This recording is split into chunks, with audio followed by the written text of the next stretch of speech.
आपने अपने प्रारंभिक प्रबोधन में बहुत अच्छा एक ओपनिंग रिमार्क्स दिया है और आपने कहा है कि किस प्रकार भारत पूरे विश्व में एक ब्राइट स्पॉट बन के उभरा है, जहां डेमोक्रेसी भी है और डेवलपमेंट भी है। आपको लगता है लोग पचा लेते हैं?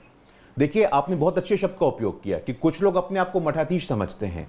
मैं तो थोड़ा आगे जाता हूं, कुछ लोग अपने आप को ठेकेदार समझते हैं, और ये ठेकेदार मानसिकता वाले लोग भारत के अंदर भी और भारत के बाहर भी हैं। आपको लगता है जब देश में पहली बार एक आदिवासी की बेटी राष्ट्रपति बनती है तो लोग पचा लेते हैं? आपको लगता है कि देश में पहली बार इतना गरीब परिवार से आने वाला, अति पिछड़ी जाति में जन्म लिया व्यक्ति प्रधानमंत्री बनता है तो लोग पचा लेते हैं? लोग नहीं पचा पाते ऐश्वर्या।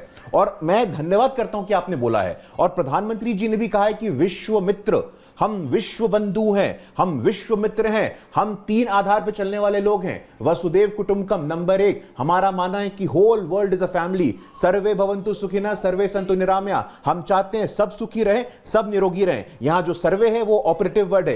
एकम सत विप्रा बहुधा वदन्ति, सत्य एक है लेकिन विद्वान उसको तरह तरह से बोलते हैं। इन तीन फिलोसॉफिकल फाउंडेशन से भारत आज यहां तक पहुंचा है। आपको लगता है ऐश्वर्या, जब हम थर्ड लार्जेस्ट इकोनॉमी बनने की तरफ अग्रसर है तो लोग पचा लेते हैं? आपको लगता है ऐश्वर्या, जब यूक्रेन भी हमारे प्रधानमंत्री जाते हैं, रूस भी हमारे प्रधानमंत्री जाते हैं, तो इतना मान सम्मान मिलता है? तो प्रधानमंत्री जी को अकेले नहीं मिलता है, वो देश के 140 करोड़ लोगों का एक सम्मान होता है। आपको लगता है ऐश्वर्या, जब किसी भी देश में जब हमारे भारत के प्रधानमंत्री जाते हैं तो वो कहते हैं कि मोदी इज द बॉस? आपको विजुअल्स याद होंगे, पापुआ न्यू गिनी में हमारे प्रधानमंत्री गए थे तो एयरपोर्ट पे इतना भव्य स्वागत किया था। उसको कहते हैं कि देश का मान सम्मान लगातार बढ़ रहा है। आपको लगता है ऐश्वर्या, जब हम इतना भव्य G20 का आयोजन करते हैं और G20 का आयोजन करते हैं तो हमारे पीछे वो कोणार्क का सूर्य मंदिर होता है, हमारे पीछे प्रधानमंत्री जी के पीछे वो नालंदा का विश्वविद्यालय होता है। जब ऑक्सफोर्ड, कैम्ब्रिज, कोलंबिया कुछ बना तक नहीं था, वो गुफाओं में रहते थे,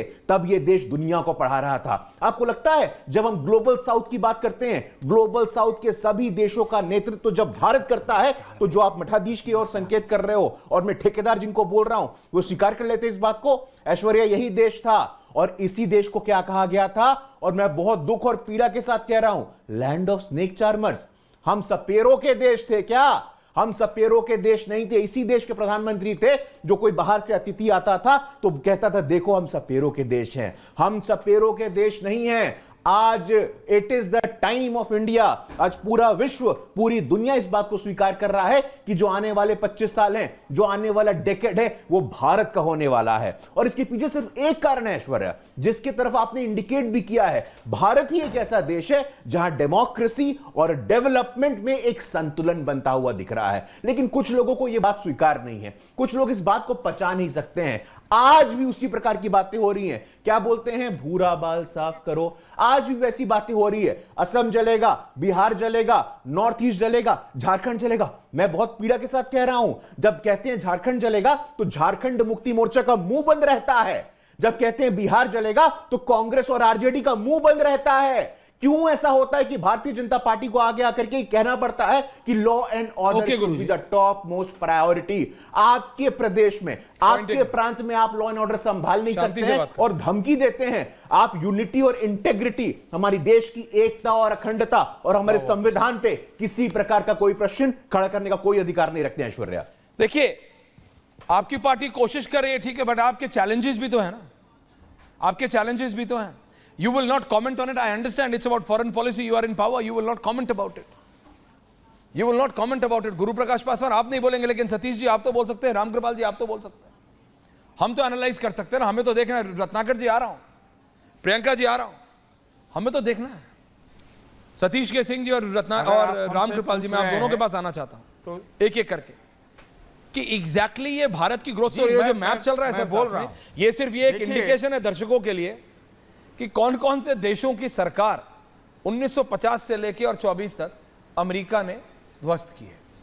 डेमोक्रेसी लाने के नाम पे वो कैसे बर्बाद करता है अमेरिका का डीप स्टेट, और उसके टारगेट पे अब भारत। सर रामकृपाल जी, मेरे को देखिए, ये बात सही है जो आप प्रस्तावना अच्छा, सतीश जी बोल रहे हैं, वो सच हो सकती है, सही हो सकता है।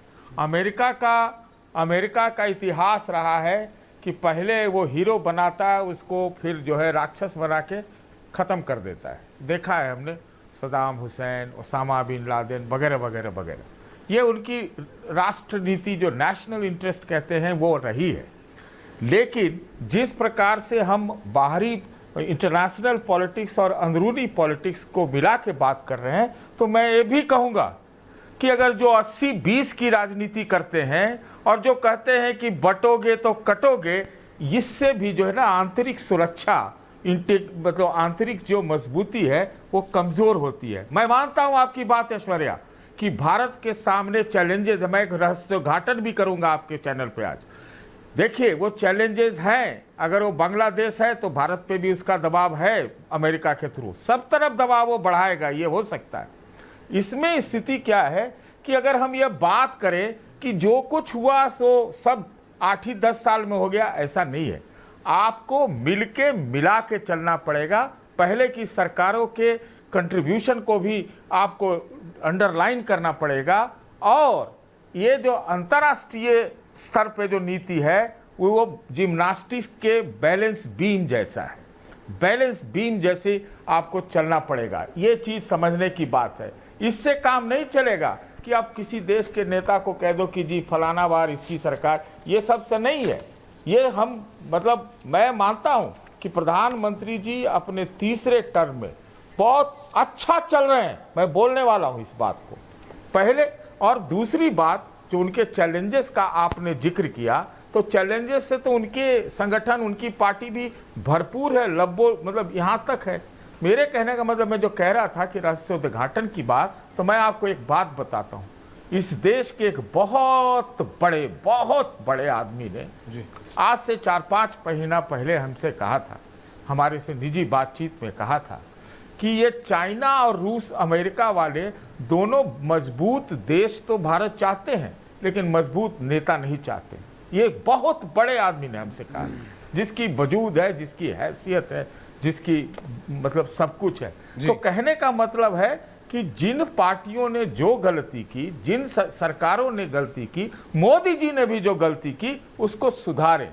वो सुधारने से ठीक चलेगा। ये नहीं होगा कि आप लेके जो है लुक्काबारी करो, सबको बोलो कि सब देशद्रोही है, आप ही सब डेफिनेशन दो। आपने ममता दीदी के बारे में कुछ नहीं बोला। मैं आ रहा हूं सर आपके पास। नहीं, आपने ममता दीदी के बारे में कुछ नहीं बोला। मैंने अपना स्टेट ममता के बारे में कह देता हूं। कह रही है देश में आग लगा दो, सतीश के सिंह जी। नहीं, आपको ह्यूस्टन टेक्सास का देखिए गुरु प्रकाश पासवान जी, कह रहा हूं अब की बार ट्रंप सरकार वाला याद है, लेकिन ममता दीदी ने जो अभी बोला कि भाई देश में आग लगा दूंगी, उस पर कोई आप प्रतिक्रिया नहीं देंगे सतीश के सिंह जी? मैं देगा। मैं तो ममता सरकार को जिस प्रकार से लीपा पोती हुई, कवर अप हुआ बंगाल के केस में, मैं तो कह रहा था कि उनकी सरकार को भंग करना चाहिए।